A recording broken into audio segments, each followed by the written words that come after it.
We want to talk to you about a couple of initiatives that we've been using in science over last year. We started doing it in September 2014, and I've been doing it for a year so far, and are now embedding it further this year. First of all, we'll talk about QLA, which is question level analysis. We've rolled this out for Key Stage 4, and this year we'll also be rolling out for Key Stage 3 as well. And it fits in with the fact that our curriculum's been changed, we've been writing new schemes of work, new assessments to go with it. And we wanted to make it much more useful when we actually do our assessment, how we're going to deal with how well the kids have done, what they're strong at, what they're not so good at. And what we do is when we mark the assessment, we have a spreadsheet to put all their scores into. And it has, we'll see it in a minute, but it has the question, the name of the child, and the marks they got as you go across. The spreadsheet then works out their total score, and you can see the data for your class right in front of you. And it lets you see straight away where they have done well, they've done less well, and you can compare it to similar classes as well. Okay, pupil progress review meeting follows on from doing the spreadsheet, and you sit down with the class teacher who teaches the other class from you. So if I've got set 4 on B side, I sit down with the teacher set 4 from T side. If necessary, either myself or Amy or Caroline will join that meeting to make sure there's department senior there as well. And we sit down and we analyse that QLA, the recent assessment, and then we plan appropriate teaching strategies both to look at what they didn't understand from that assessment or that section of learning, and also to think about what's coming next. And Jackson give you a bit more of an example. Yes, this is and I apologise for the fuzziness of it, but this is basically the spreadsheet that we get to have all the students' names there. We can also have all of any sort of additional student data as well, so if their pupil premium or what their sort of previous prior attainment is as well. We can relate it all to their target grades as well, which obviously is key if we're looking for on-track 4 grades and going through there. And then we can look at it in terms of individual students, so going across we can actually see and colour coding there just to make it a little bit easier, so we can see out how many marks they got. If it's white, then it means they got almost full marks, just 1 or 2 off. And the darkness of it's black shows that that's a real problem area for that student. Here the questions go up here. We can also put in there the skill base of the question as well. Is it a analyse, is it a describe, is it an explain? So we can work not just on content but on skills as well, which in science is really, really important.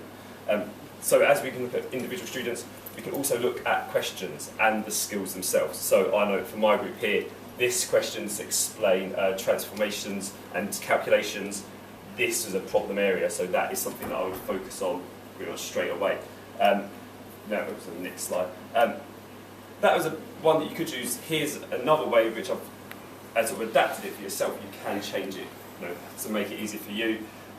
Just, again, different colour coding. But on the end, I've put on some observations that I've had actually with the students afterwards. So I've got the students, I've got their grades, and I've gone through it with them in class.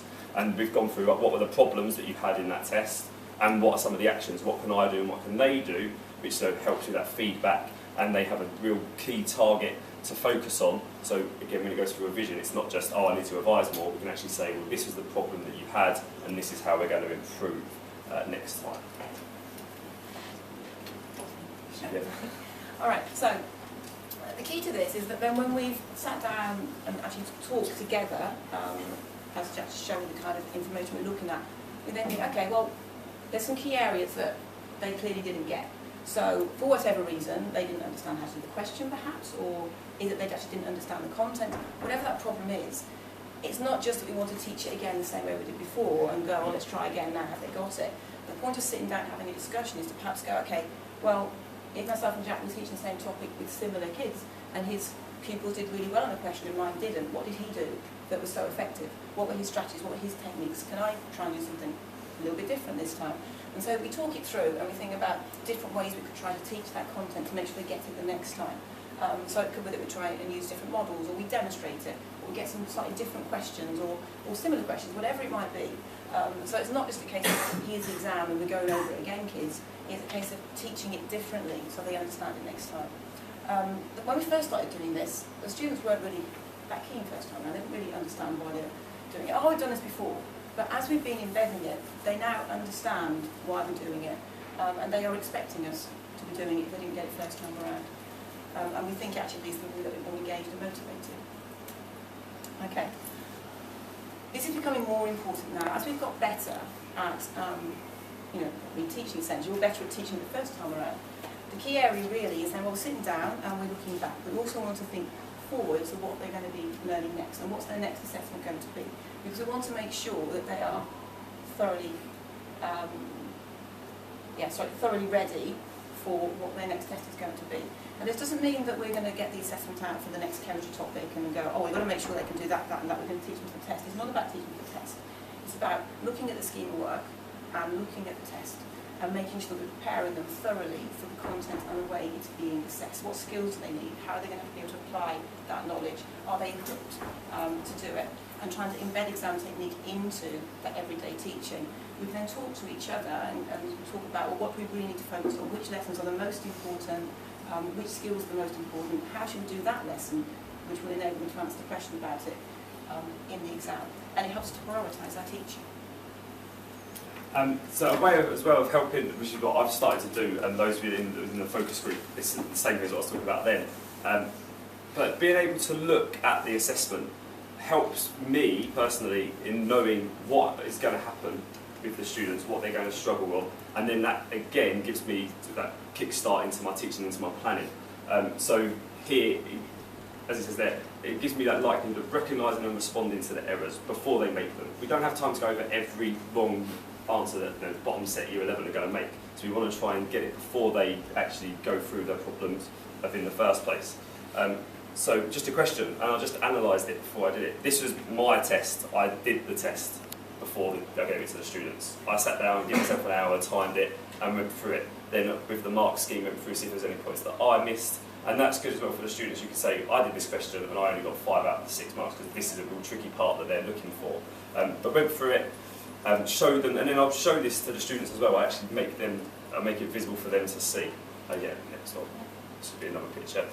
These were just for me, for my notes. This question was all about how science works, and not even really content-based. It's all about how the students actually need to understand what scientists do, put on there some notes for what I will teach, what will be a key focus of my lesson as I went through. And again, just the same thing. I then, with this lesson, realised that there's questions here, that part of a question, followed on for the questions of 3 parts later. But they needed to use that information, so making sure that they're reading through the questions, I could see that and make sure that they would focus on reading properly. Next bit.